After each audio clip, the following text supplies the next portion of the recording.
बात है 23 मार्च 1995 की। ये किस्सा है यूपी का गेस्ट हाउस कांड।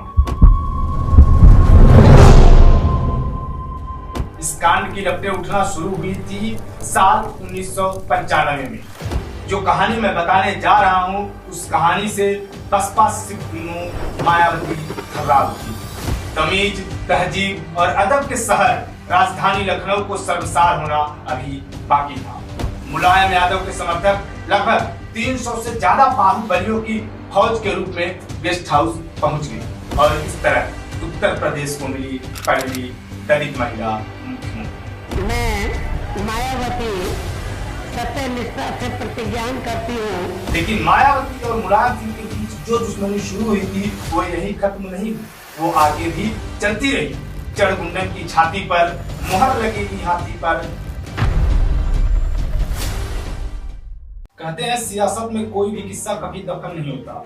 समय समय पर राजनेता अपने हिसाब से मुर्दा से पड़े किस्सों की तह खोलते हैं। इसी सियासी सफर में एक किस्से की कहानी मैं शुभम शुक्ला आपके लिए लेकर आया। जिस सियासी किस्से की मैं बात कर रहा हूँ उस किस्से से देश का हर व्यक्ति परिचित होगा। यूपी के राजनीति की थोड़ी सी भी समझ रखने वाला व्यक्ति इस किस्से के बारे में जानता ही होगा। ये किस्सा है यूपी का गेस्ट हाउस कांड। इस कांड ने उत्तर प्रदेश की राजनीति को 360 डिग्री पलट कर रख दिया था। इस कांड की लपटें उठना शुरू हुई थी साल 1995 में, जब यूपी में मुलायम सिंह यादव और कांसीराम की गठबंधन की सरकार सत्ता में थी। लेकिन सियासी गलियारों की माने तो इस गठबंधन में सब कुछ सही नहीं चल रहा था। दोनों में आपसी मतभेद थे। गठबंधन के नेताओं की बयानबाजियां भी जोरों पर। इसी बीच बात है 23 मार्च 1995। उस दिन सपा सुप्रीमो मुलायम सिंह कांसीराम से बात करना चाहते थे, लेकिन कांसीराम ने उनसे बात करने से मना कर दिया। और दूसरी तरफ कांसीराम जी बीजेपी के नेता लालजी टंडन को फोन करके बीजेपी बीएसपी गठबंधन की साठगांठ कर रहे थे। बस फिर क्या था, कहते हैं ना मित्रों कि दीवारों के भी कान होते हैं और जब बात निकलती है तो बहुत दूर तक जाती है। फिल्मी थ्रिलर से भयानक पॉलिटिकल क्राइम थ्रिलर की कहानी लिखी गई। यहीं से एक ऐसी कहानी की बिसात बिछाई गई जो राजनीतिक गलियारों में आज भी चर्चा में रहती है। जो कहानी मैं बताने जा रहा हूँ उस कहानी से बसपा सुप्रीमो मायावती घबरा उठी थी। दलितों की सबसे बड़ी नेत्री कपा गई थी, उन पर एक तरह से हमला कर दिया गया था। ये वो समय था जब कांसीराम जी की तबीयत थोड़ी नासाज थी। वो अस्पताल में भर्ती थी। इस दौरान उनके साथ उनके दोस्त राज्यसभा सांसद जयंत मल्होत्रा भी थे। मायावती कांसीराम से उनकी सेहत की खबर लेने वहां आई। कांसीराम मायावती को अपने पास बुलाते हैं और एक सवाल पूछते हैं, क्या वो सूबे की सीएम बनेंगी? और इसका जवाब था जैसा कांसीराम जी उचित समझे। इसके बाद 1 जून 1995 को मायावती लखनऊ पहुंची और सपा बसपा के 1.5 साल पुराने गठबंधन को खत्म करने की जानकारी राज्यपाल मोतीलाल वोरा को भेज दी गई। राज्यपाल को लिखी चिट्ठी में मायावती ने सपा से समर्थन वापस लेने के साथ ही बीजेपी के साथ सरकार बनाने का ऐलान भी कर दिया था। तमीज, तहजीब और अदब के शहर राजधानी लखनऊ को शर्मसार होना अभी बाकी था। 2 जून 1995 को मीराबाई रोड पर स्थित गेस्ट हाउस में बसपा सुप्रीमो मायावती अपने विधायकों के साथ बैठक कर रही थी। उधर समर्थन वापसी की सूचना से आग बबूला हुए सपा समर्थक मुलायम सिंह यादव के आवास पर एकत्रित हो गए। कहा तो यहाँ तक जाता है कि मुलायम सिंह यादव ने अपने समर्थकों को गेस्ट हाउस भेज दिया था। कहा गया कि समर्थकों को साफ साफ निर्देश दिए गए थे कि साम दाम दंड भेद सभी नियमों का प्रयोग किया जाए, लेकिन कैसे भी करके कुछ विधायकों को अपनी तरफ करना है, यानी बसपा की कुछ विधायकों को सपा की तरफ करना है जिससे सरकार को बचाया जा सके। मुलायम यादव के समर्थक लगभग 300 से ज्यादा बाहुबलियों की फौज के रूप में गेस्ट हाउस पहुंच गए। उसके बाद हुआ अराजकता का नंगा नाच। कहा जाता है कि मौके पर मौजूद ज्यादातर जिम्मेदार लोगों ने उस समय अपनी जिम्मेदारी सही से नहीं निभाई, जिसमें राज्य गेस्ट हाउस के संचालक और सुरक्षा कर्मचारी भी शामिल थे। अब इनको डर था या फिर ये मजबूरी में मौन रहे, लेकिन जो कुछ भी उस दिन गेस्ट हाउस कांड में हुआ वो कपा देने वाला। हर कोई व्यक्ति आज यही कहता है कि उस समय हर किसी व्यक्ति को, वहां मौजूद हर कर्मचारी को इसके खिलाफ बोलना था, लेकिन वहां मौजूद किसी भी कर्मचारी ने भीड़ के इस उन्माद और पागलपन को रोकने की कोशिश नहीं की। उस वक्त ओपी सिंह लखनऊ के एसएसपी थे, उन्होंने भी समाजवादी कार्यकर्ताओं को नहीं रोका।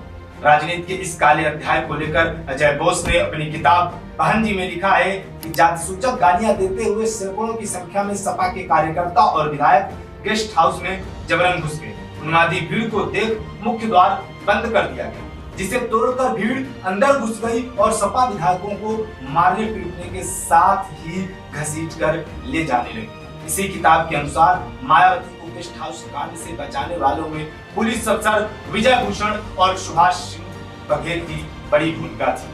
हम अपनी रिसर्च खंगाल रहे थे तो हमें बीबीसी की एक रिपोर्ट मिली, जिसमें शरद प्रधान बताते हैं कि भीड़ से बचने के लिए मायावती एक कमरे में जाकर छिप गए। उन्होंने कहा कि मायावती को बचाने में मीडिया के कैमरों का भी बड़ा योगदान था। इस कहानी में जहां एक तरफ सत्ता के मद में चूर होकर सपा ने गुंडई की गाथा लिखी थी, वहीं मायावती को इस कांड के बाद एक भाई मिल गया। उस किरदार का नाम था फर्रुखाबाद के बीजेपी विधायक ब्रह्मदत्त द्विवेदी। ब्रह्मदत्त द्विवेदी तब बीजेपी से फर्रुखाबाद से विधायक थे।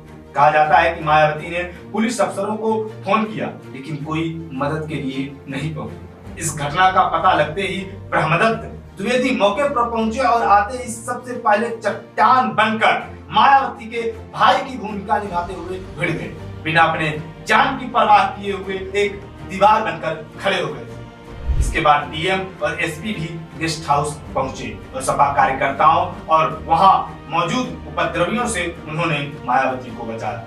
मायावती ने कई बार खुद इस घटना का जिक्र करते हुए कहा कि जब मैं मुसीबत में थी तो मेरी पार्टी के लोग मुझे छोड़कर भाग गए, लेकिन ब्रह्मदत्त द्विवेदी जैसे भाई ने अपनी जान की बिना परवाह किए बिना मेरी जान बचाई।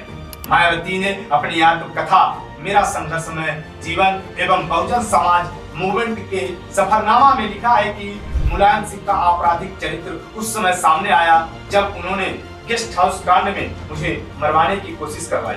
उन्होंने अपने बाहुबल का इस्तेमाल करते हुए न सिर्फ हमारे विधायकों का अपहरण करने की कोशिश की, बल्कि मुझे भी मारने का प्रयास किया। ये घटना आग की तरह फैली। तत्कालीन कांग्रेस की केंद्र सरकार और वरिष्ठ बीजेपी नेताओं के दखल के बाद गेस्ट हाउस के हालात कंट्रोल में आते गए। गालियां, धमकियां और नारे लगाती हुई भीड़ जब धीरे धीरे कम हुई तो मायावती और उनके पार्टी विधायकों के समूह को, जिन्होंने अपने आप को कमरे के अंदर बंद कर लिया था, उन्हें यकीन दिलाने के लिए जिला मजिस्ट्रेट और अन्य अधिकारियों को अनुरोध करना पड़ा कि खतरा टल गया है, आप बाहर आ सकते हैं।